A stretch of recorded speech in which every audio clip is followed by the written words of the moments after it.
If you ask someone who played and enjoyed Kingdom Come Deliverance on what makes this game so likable, one of their answers is probably about the many things we can do in it.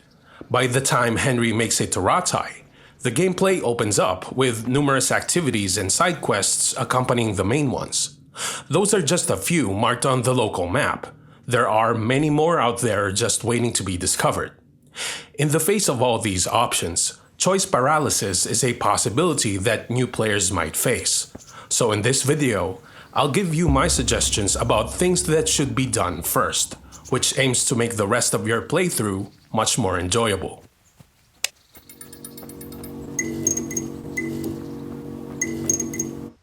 For today's topic, I created a new save file and played the sections discussed here in a straightforward manner, which means I didn't use any exploits to get things done. When Henry begins his adventure down south, I would like for him to have a decent kit already. So it's a good thing that the quest in Talmberg told us to steal a guardsman's uniform, and I accompanied it with a shield just behind the designated chest. For his main weapon, I picked up the one-handed sword formerly owned by the Skalitz bailiff, who fell during the raid. With the help of these items, Henry now has a decent set to get him started, even before he steps out of Peshek's home. However, the shard needs a bit of training before it can be properly used, so I immediately reported to Sir Radzik over at Perkstein Castle, and initialized the basic training quest with Captain Bernard. This begins the next day, so I let Henry get some rest on a campsite southwest of the training grounds. Places like these are awesome because Henry can rest there for free and there's always a pot of food. Without doing exploits, it's most likely that our character is broke at first, so having access to such amenities is a blessing. I'm here for training. As I began training with Captain Bernard the next morning, one important thing which needs to happen is that we must win the duel against Hans Capon, so he'll reward us with his hunting bow, an excellent ranged weapon that only requires 5 strength and agility to wield. From what I read in the comments, it seems that some of us were having a hard time defeating him. This is the reason why I picked up the shield earlier, because if we go into the fight with that equipped, we'll be facing him with a sword and board on hand, making the task much easier. This setup makes Henry harder to hit, and all I needed to do was execute perfect blocks followed by riposts.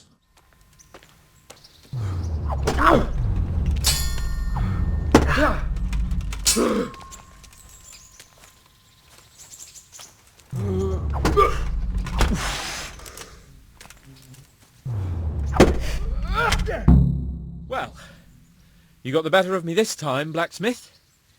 I must be having an off day. Are you alright, sir? Don't worry your mangy head about me, peasant. We'll see each other again soon enough. You can keep my bow. It's best years are behind it anyway. After that fight, Bernard will send us to the Rattay bailiff, which will trigger the patrol quest with Nightingale. I went ahead and did that immediately, because the captain will not train us any further unless we finish it first. The session is continued the following morning, where our next objective is to get any of the weapon skill levels to at least 5, so we can unlock the Master Strike. In this case, the sword is just a few levels away, so I trained with a two-handed longsword. While we're doing so, this is a good time to practice feigned attacks. If you're not sure how to do that, I'll leave a link here to a video which should help you out. In my playthrough, I've overdone the training and got the sword to level 6, a process which took about 25 minutes, but that's okay, because we're also leveling up other player stats as well. To learn Master Strikes, we'll have to defeat Captain Bernard in a free-form fight, and this is where feints come in handy. I'm not sure why, but he's very vulnerable to it during this specific scenario. Many of the ones I threw connected. It's crucial that we get access to Master Strikes as soon as possible, because this is a powerful move that will guarantee victory in any fight Henry gets into. If this is unfamiliar to you, we have a presentation that answered frequently asked questions surrounding it. Once we have that sorted out, My suggestion is to continue training with Bernard using a longsword until both strength and agility reaches level 5, so we can now equip the aforementioned Capon's hunting bow for the next section. Our next stop brings us to the Archery Range, where we'll be enhancing Henry's bow skill level through the available contest. Learning how to use it can be quite tricky, especially for those who are playing on consoles who don't have access to commands. Same as the other two subtopics, there's a video that thoroughly covers this. But for now, all you need to know is to release the arrow when the tip aligns with the target's lower right side and make adjustments from there.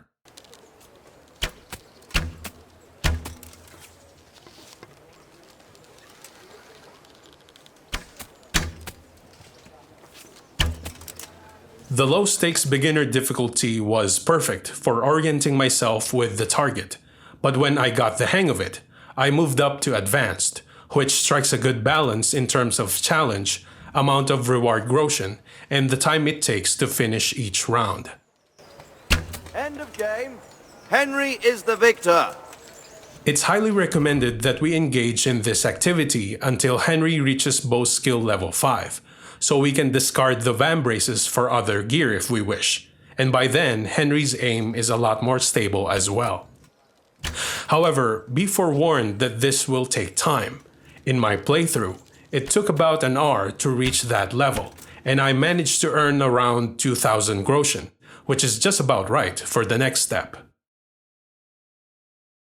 With a bit of money on hand, it's now time to buy a horse, so I sent Henry over to Neuhof the following day. There are a lot to choose from in this ranch, but since I was on a limited budget, I chose a good tier 1 horse named Boxer and used the rest of it to buy essential accessories, including a saddle with 4 bags.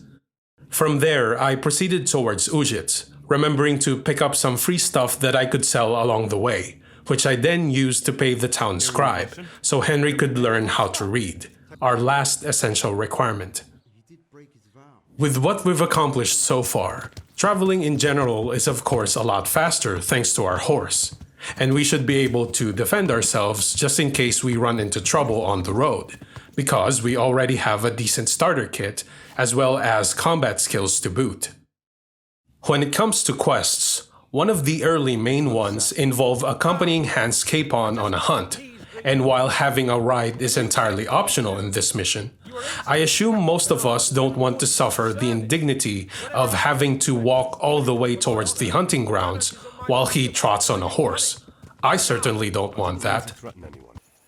Here I am. I'm overjoyed. Have you got a horse? Yes? Really? What is it? A cart horse? Actually, it's... Never mind. I don't really care. Just try to keep up with me and don't fall off. Good luck to you. Due to Master Strikes being activated, winning tournaments is now a breeze, and raiding bandit encampments has become a viable option, if we mix in the fact that Henry is also adequate with a bow, because we took the time to practice. One of the problems with this side activity is that there's a lot of loot to pick up afterwards, and since we now have a horse with saddlebags, this is no longer going to be an issue. But if you're trying to do a playthrough without eliminating anyone, then an alternative means of making money is by creating and selling potions through alchemy, the fundamental requirement of which is knowing how to read. We also got that covered. The only thing this guide doesn't account for is if we turn Henry into a thief. It's an entirely different skill set that demands its own training phase. But even that would benefit from having a horse with saddlebags early on, because one of the fundamental rules of being a burglar is that we have to keep the equipment noise down.